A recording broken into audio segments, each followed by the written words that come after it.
exactly were those structures built, and when was the court order given? Well, good evening to your listeners and your watchers. Firstly, the interim court order was given on 18332, which is the portion of land which was illegally invaded.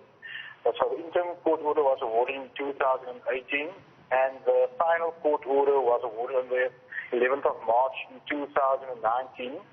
So this is actually not an eviction.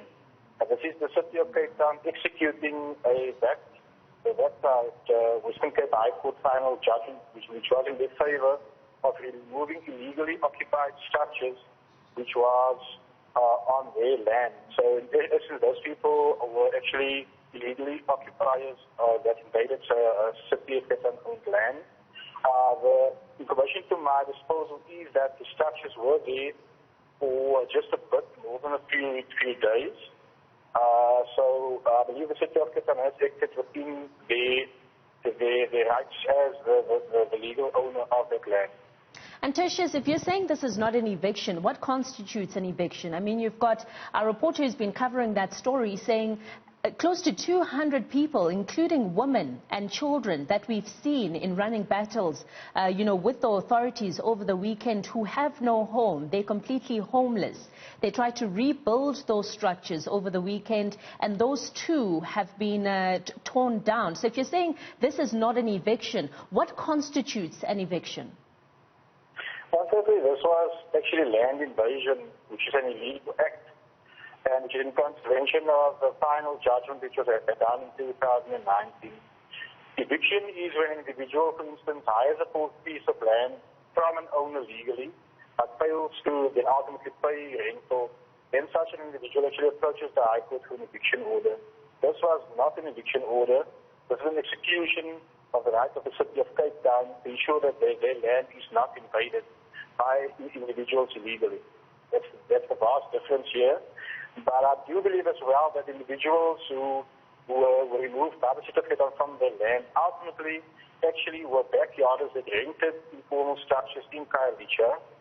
But unfortunately, due to the current circumstances, could not be paying their rent and was thus actually forced to be actually moved onto that piece of land. But the question here should be, why is it that those individuals who were actually rented in the backyards actually did not show humanity by actually affording them the chance to actually stay on till the end of this lockdown period? That should be the real question being asked here. And so the department now has gone and further irritated that situation, because they've now gone and put the lives of those people at risk. They are now at risk of contracting COVID-19. We saw the running battles. I'm sure you've seen the coverage that we've had throughout the weekend with the police. You've got mothers who have had to rush their children to hospital because, they've had tear gas that's thrown at them. Why would the city then, knowing the situation that the people are in, make it even worse?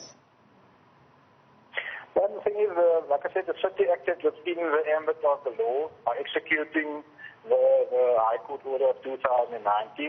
Secondly, I am aware that Councillor Boyd tried to engage that community earlier this morning, and he was basically shut down and booed away. When he tried to indicate to them, look, we are aware that the majority of you actually formerly were backyarders, living in somebody else's backyard. Let's, try and engage those people actually to afford you to stay there.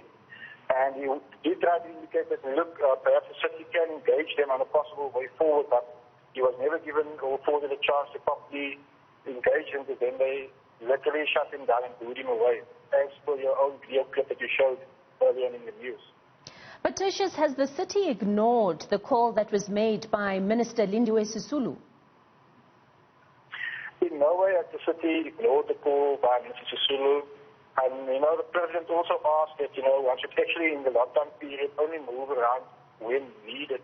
So the act by these individuals, firstly, was to illegally invade land which does not belong to them. Secondly, they actually are in breach of the lockdown guidelines regulations itself. One would have expected that the local ward councillor, who I do believe is fully aware of what is happening in his ward, is actually supposed to be an extension of the President's call, ensure that the lockdown regulations are adhered to. And Tertius, of course, you've also got the PI Act. Does that count in this regard? Because that says that illegal occupiers still have some rights, and there's certain things that the city would have to look at before going in to try and remove the structures or remove people. Am I correct? Ma'am, it is a pity. I can't actually read the full final judgment by the Cape High Court, which was explicit. And Councillor Boy and the City of Cape Town executed that final court, High Court order today to the letter, ma'am. But of course, Tertius, I mean, when we speak about the PI Act, what I'm asking is, would it still count in this regard? Has the city not gone against the Constitution? I mean, in the PI Act, one of the things that the city would need to consider is whether vulnerable people would be at risk. That's women, that's children, that's people with disabilities. We saw in the video footage today a woman sitting on a wheelchair watching as police were throwing tear gas and rubber bullets to some of their neighbors. Yeah, like I said, if you read the final High Court judgment Act of 2019, it's quite crystal clear what the city is supposed to do pertaining to ensuring that their land is not invaded, which in this case has happened. So they have acted accordingly, and I do believe when the High Court handed down the final judgment on the 11th of March last year, we did take cognizance of all of the other relevant legislation that you are referring to. So the city has acted within its mandate, but also within the parameters as set out by the High Court judgment of the 11th of March 2019. And Tertius, before we let you go, what happens now to those residents who have had their structures taken down? Well, what is going to happen now, I have engaged Councillor Melissa Boy earlier this afternoon, and I will be engaging him early tomorrow morning again on this matter, because I also to engage the ward councillor so that we can find an amicable solution which does fall within the parameters of being legal, but also showing adherence to the lockdown regulations which was affirmed by the President. So I will finality on this matter during the course of tomorrow morning. After I've engaged Councillor Melissa Boy, the NMC, but also the local ANC ward councillor. And has alternative accommodation been arranged for the almost 200 people? Ma'am, that's why I am engaging Councillor Melissa Boy, the City of Cape Town, because they are the local sphere of government which has executed a court order which was in their favour.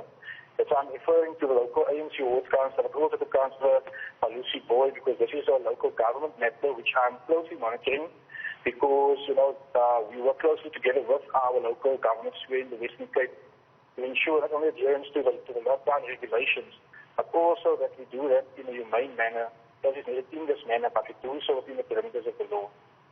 Tertius, as we go to sleep this evening, are you saying nearly 200 people whose structures have been brought down are without a roof over their heads? And I can confirm what you are asking, because, like I said, Councillor Melissa Boy tried to engage them earlier today and actually booed him away because he did have an alternative solution in which they did not want to listen to. I did not see the ANC ward councillor present while Councillor Melissa Boy is there, and I've tried to get his number to engage him as well, because ultimately as the elected representative of this community, one would expect that he would actually try together with Councillor Melissa Boy, to at least find a temporary solution to the problem, which excludes the illegal invasion or occupation of a piece of land which they illegally invaded. All right, well, thank you for that. Western Cape's Minister of Human Settlements, Tertius Simmers, speaking to us about a story that we've been tracking for you over the weekend with our reporter Tim Tongana out on the streets, the evacuation of people who've been living in structures that were put up illegally, about 200 of them spending the night without a roof over their heads this evening, it seems. Well,